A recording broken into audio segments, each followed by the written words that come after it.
ابو لہب نے بجائے یہ ریئلائز کرنے کے کہ میں نے بدتمیزی کی ہے، تو اللہ نے جب جواب دیا، وہ جو میں کہتا ہوں نا ایک بات کہ سوال رسول اللہ سے جواب اللہ کے، یہ بات تو کہی تھی ابو لہب نے رسول اکرم صلی اللہ علیہ وسلم کو، جی یہ جو بدتمیزی کی تھی اس نے رسول اللہ سے کی تھی نا، رسالت مآب سے کی تھی، جی اور جواب کون دے رہا ہے؟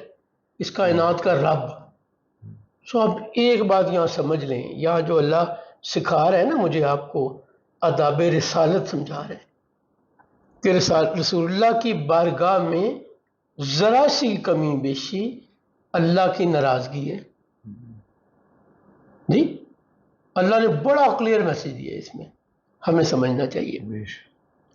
اب سرکار نے اللہ کا حکم سنایا، یہ سورہ سنائی، پہلا کام کیا ابو لہب اور اس کی بیوی نے کہ رسول اللہ صلی اللہ علیہ وسلم کی دو صاحبزادیوں سیدہ رقیہ بنت محمد سلام اللہ علیہ اور سیدہ ام کلثوم بنت محمد سلام اللہ علیہ، دونوں بیٹیوں کو اپنے بیٹوں سے رسول اللہ کو ٹیز کرنے کے لیے، سیدہ خدیجہ کو ٹیز کرنے کے لیے ڈیورس دلوا دی۔ وہ کتنی تکلیف کی بات ہے ایک باپ ماں کے لیے بیٹیوں کی ڈیورس۔ اللہ کا حکم، سرکار اپنا کام ویسے ہی کرتے تھے جیسے۔ پھر انجام آ گیا ابو لہب کا، یہ بدر میں لڑنے نہیں گیا تھا، کچھ تاریخدان کہتے ہیں کہ یہ بزدل تھا اس لیے نہیں گیا، اور کچھ تاریخدان یہ کہتے ہیں کہ رسول اللہ کی پھپھی عاتقہ بنت عبد المطلب نے خواب سنایا تھا اپنا، جس میں وہ کہتی ہیں کہ آؤ اپنی قتل گاہ کی طرف دوڑتے ہوئے آؤ، تو انہوں نے کہا کہ بڑا نقصان ہونا ہے بدر میں، اور اس کو پتا تھا کہ میری بہن کی باتیں پوری ہو جاتی ہیں، تو یہ اس وجہ سے نہیں گیا، اپنی جگہ کسی اور کو بھیج دیا، بٹ واٹ ایور، سو بدر سے تو بچ گیا۔ بدر کی جنگ کے ایک ہفتہ بعد اس کے جسم پہ ایک دانہ، یا جسے پنجابی میں چھالا کہتے ہیں، بلسٹر نکلا، اور وہ پھیلتا گیا اس کی باڈی میں، اور اس کے بازوؤں میں سوراخ ہو کے گوشت گرنے لگا۔ ابو لہب کی بات ہو رہی ہے۔ اس کے بیٹوں نے یہ خیال کیا کہ یہ کوئی ایسی بیماری، کنٹیجیس بیماری ہے، ہمیں بھی نہ لگ جائے، تو وہ اسے ایک جنگل میں چھوڑ آئے۔ اب اللہ کا دعویٰ یا اعلان یاد کریں کہ نہ اس کے بیٹے اس کے کام آئیں گے، نہ اس کی دولت اس کے کام آئے گی، جس پہ بڑا غرور کرتا ہے، ٹھیک۔ اور یہ اس جنگل میں تنہائی میں سسک کے مر گیا، جہاں بھی بات نہیں ہوئی۔ اس کے بیٹوں نے اس کو دفن نہیں کیا، جو باقی زوما تھے اس زمانے کے قبیلے کے سردار اور لوگ تھے، انہوں نے بیٹوں کو کہا شرم کرو، تمہارا باپ مر گیا، تم نے اسے دفن بھی نہیں کیا۔ تو انہوں نے حبشی غلام،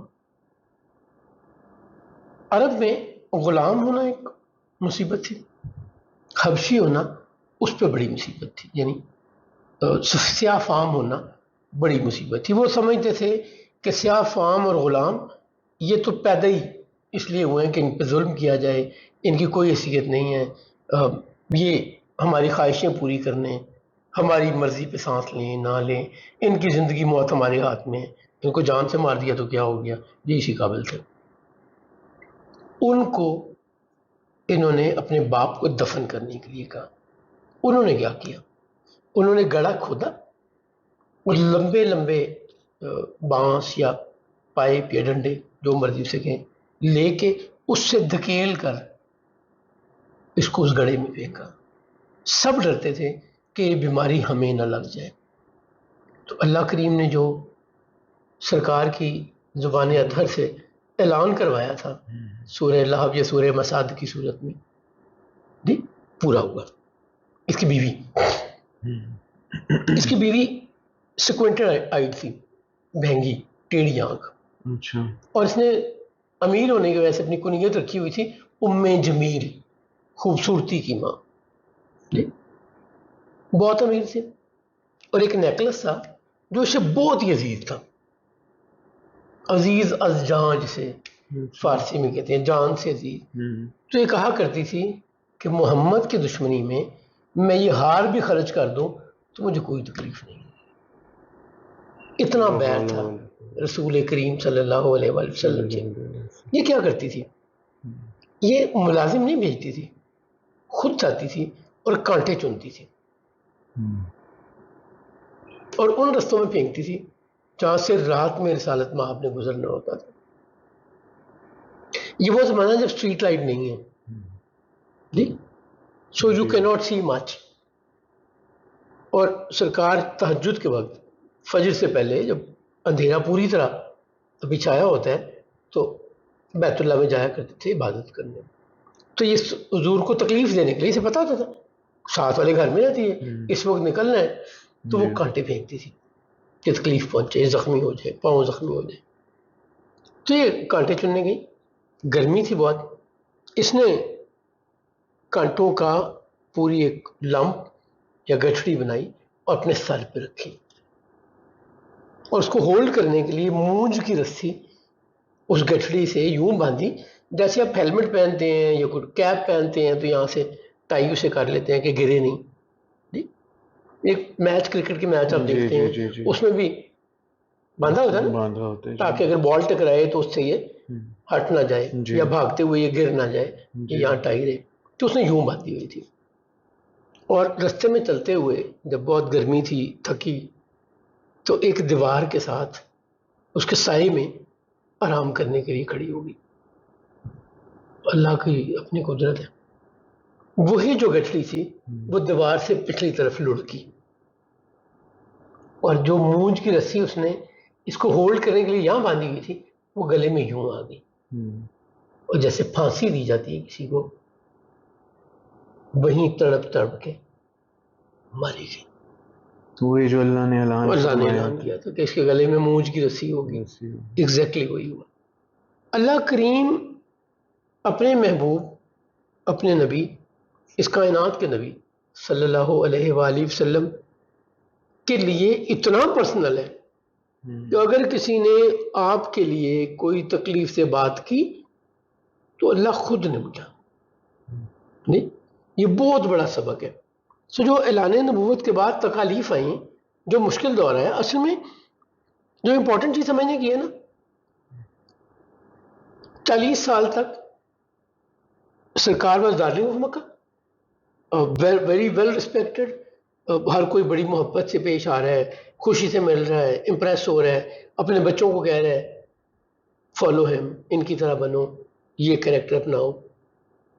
اور اب 180 ڈگری الٹ ہونے جا رہے ہیں. وہی جو سب سے ویل ایکسیپٹڈ، ویل ریسپیکٹڈ تھے، ان کو لوگوں نے تکلیفیں دینا شروع کر دی.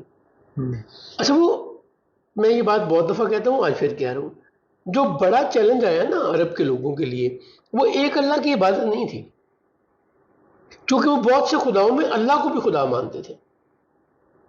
وہ شرک کرتے تھے، وہ کہتے اللہ بھی ہے، اللہ کے علاوہ لات بھی ہے، عزا بھی ہے، منات بھی ہے، حبل بھی ہے، نائلہ بھی ہے، صاف بھی ہے، فلانا بھی ہے، شریک بنائے ہوئے تھے بہت سے تھے. یہ طاقت کا خدا ہے، یہ پانی کا خدا ہے، یہ بارش کا خدا ہے، اس خدا نے اولاد دینی ہے، اس نے روشنی دینی ہے، اس نے رزق دینا ہے. یہ انہوں نے بانٹے ہوئے تھے. بٹ ان کے خدا کے کانسیپٹ میں یا خداؤں کے کانسیپٹ میں اللہ بھی موجود تھا. ٹھیک، وہ اللہ کو ایک نہیں مانتے، اللہ کو خدا تو مانتے تھے، اللہ کو وحدہ لا شریک نہیں مانتے تھے. ٹھیک، اور ہارمنی کا عالم یہ تھا کہ آپ کسی بھی خدا کو مانتے ہو، ان کو کوئی مسئلہ نہیں تھا. آپ بیت اللہ میں آئے ہیں، وہاں پہ آپ کس بت کے آگے سجدہ ریز ہیں یا کس بت کو اپنا خدا سمجھ کے عبادت کر رہے ہیں، ان کو کوئی چیلنج نہیں تھا.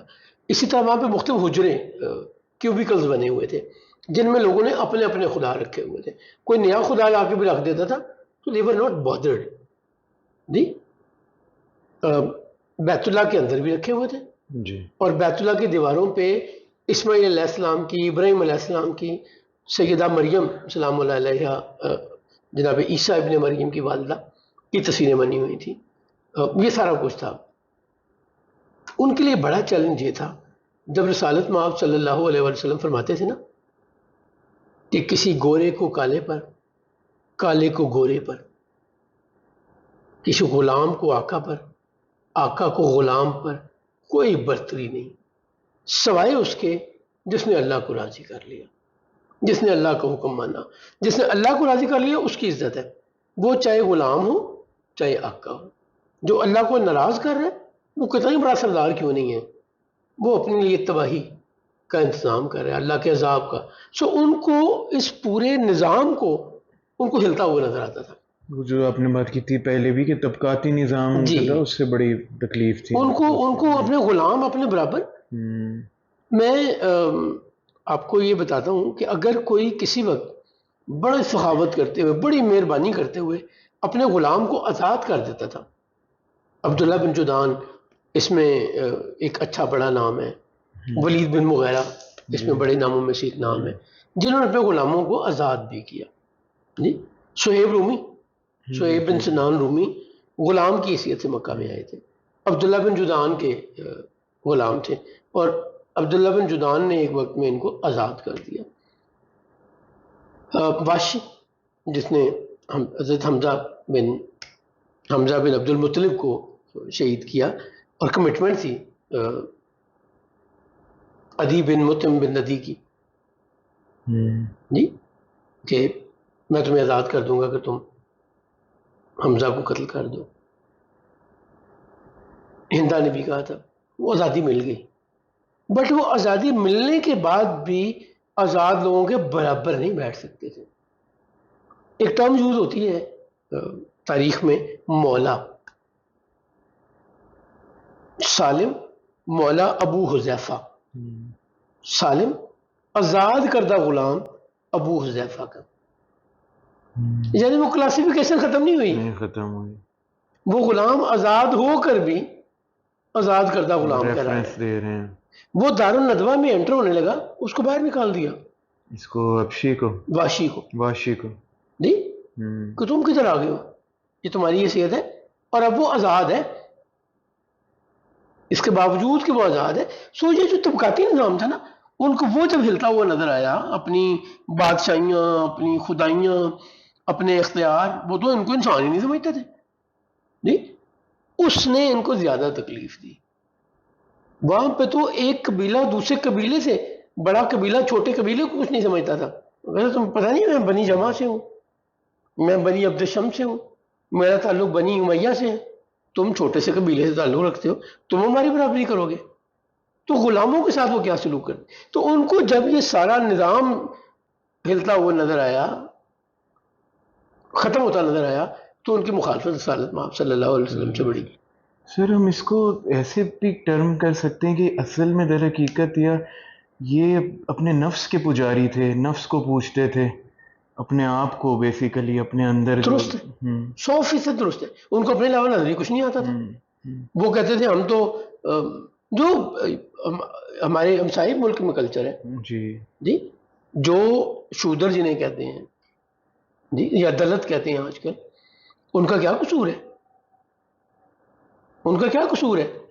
صرف یہ کہ وہ اس گھر میں پیدا ہوئے ہیں، یہ ہمارے برابر نہیں بیٹھ سکتے، یہ اسی کی کنٹینیوٹی ان کے یہاں بھی چلتی ہے، جی، طبقاتی نظام، یہ بڑے خاندان سے ہے، یہ بڑی ذات سے ہے، یہ چھوٹی ذات سے ہے، اس کا یہ اختیار ہے، اس کا یہ اختیار نہیں ہے، بڑی ذات سے چھوٹی ذات میں اگر کسی نے شادی کر لی ہے تو دونوں کو مار دیں گے، یا دونوں میں کسی ایک کو مار دیں گے۔ اچھا، یہ کاسٹ سسٹم سے ریلیٹڈ تو ہمارے یہاں پر بھی بن سکیں، اس کی یہ کوالٹیز ہیں، اس کاسٹ کی یہ۔ اچھا، یہ اللہ کیا کہتا ہے؟ اللہ قرآن کریم میں کہتا ہے کہ میں نے تو قبیلے بنائے ہیں تمہاری پہچان کے لیے، کہ تم کون ہو، تمہارا باپ دادا کون تھا، تم کیا کرتے رہے ہو، برتری اونچی نیچے کے لیے تو نہیں بنایا اللہ نے، یہ ذات قبیلہ۔ اب تو یہ بڑا فرق آتا جا رہا ہے نا، اب لوگ اتنی ویلیو نہیں دیتے ان چیزوں کو۔ آج سے 20 سال پہلے، 25 سال پہلے کوئی اپنے قبیلے، ذات، برادری کے علاوہ شادی نہیں کرتا تھا، نہ بیٹے کی نہ بیٹی کی۔ اور کسی سے پوچھ لیں جس ذات سے وہ بلونگ کرتا ہوگا، وہ کہے گا سب تو اونچی ذات تھا، جی، تو اس ذات سے بڑھ کے کوئی نہیں ہے، اس ذات سے بڑھ کے کوئی نہیں ہے۔ اللہ نے تو یہ تقسیم بنائی نہیں، دین تو میرا یہ تقسیم کرتا ہی نہیں ہے، میرا دین تو تقسیم کرتا۔ ہاں، یہ بات آپ نے جو عادتوں کی کہی ہے وہ ضرور ہوتا ہے، ہر خاندان کی کوئی نہ کوئی خوبیاں ہیں، نہیں، ہر گھر کی خوبیاں ہیں، جی وہ خوبیاں خامیاں تو سمجھ آتی ہیں، بٹ یہ سمجھنا کہ یہ کاسٹ اے سے تعلق رکھتا ہے تو کاسٹ بی سے کم ہے یا کاسٹ بی سے اوپر ہے، یہ ٹوٹلی ہمارے بنائے ہوئے وہ کانسیپٹ ہے۔ برتری صرف اعمال کیریکٹر پر کی ہے، ہے، تقوی کی کیریکٹر ہاں کی ہے، جی اللہ کو راضی کرنے کی ہے، اعمال کی ہے، ہنر کی ہے۔ میری ذات سے، میری برادری سے ایک بندہ تعلق رکھتا ہے، نہ اسے تمیز ہے بات کرنے کی، نہ اس کے پاس ہنر ہے، نہ وہ انسانوں جیسے سلوک کرتا ہے۔ میرے لیے اپنی بیٹی کی رشتہ ڈھونڈتے ہوئے کیا امپورٹنٹ ہونا چاہیے؟ ایک اچھا انسان، اچھے علم والا، اچھے ہنر والا، اچھے اخلاق والا، اچھی ویلیوز والا خاندان امپورٹنٹ ہے، یا صرف وہ لائنیج جو میری لائنیج ہے اور وہ نہ پڑھا لکھا ہے، نہ اسے تمیز ہے بات کرنے کی، نہ وہ اچھا سلوک کرتا ہے، نہ اس کی کوئی ویلیوز ہیں؟ What is more important? جی، ہمیں یہ سمجھنا چاہیے یہ طبقاتی نظام کو یہ دین ختم کرنے آیا تھا۔ اگر ہم اسے آج بھی کنٹینیو کر رہے ہیں تو ٹھیک نہیں کر رہے۔ اس دعا کے ساتھ کہ اللہ کریم ہمیں ہمارا دین اور رسالت مآب صلی اللہ علیہ وسلم کے احکام ٹرو لیٹر اینڈ اسپرٹ میں سمجھنے اور عمل کرنے کی توفیق عطا فرمائے۔ ہم ویسے بنیں جیسے اللہ کے محبوب چاہتے ہیں، جیسے اللہ ہمارے بارے میں چاہتا ہے۔ ہم میں بندگی آئے، اللہ کی پہچان آئے، سرکار کی پہچان آئے۔ اگر ہم ایسا کرنے میں کامیاب ہو گئے تو سطح خیر ہے، اور اگر ہم نے ایسا نہیں کیا تو ہمارے اعمال ہمارے منہ پہ مارے جائیں گے۔ اللہ ہمیں ان لوگوں میں شامل کرے جن کے متعلق اس کائنات کا مالک کہتا ہے کہ حساب کتاب کے دن نہ انہیں خوف ہوگا نہ کوئی ڈر۔ اللہ ہم سب کو ان میں شامل کرے۔ انشاءاللہ تعالی نیکسٹ ایپیسوڈ میں یہیں سے سلسلہ آگے بڑھائیں گے۔ السلام علیکم ورحمۃ اللہ وبرکاتہ۔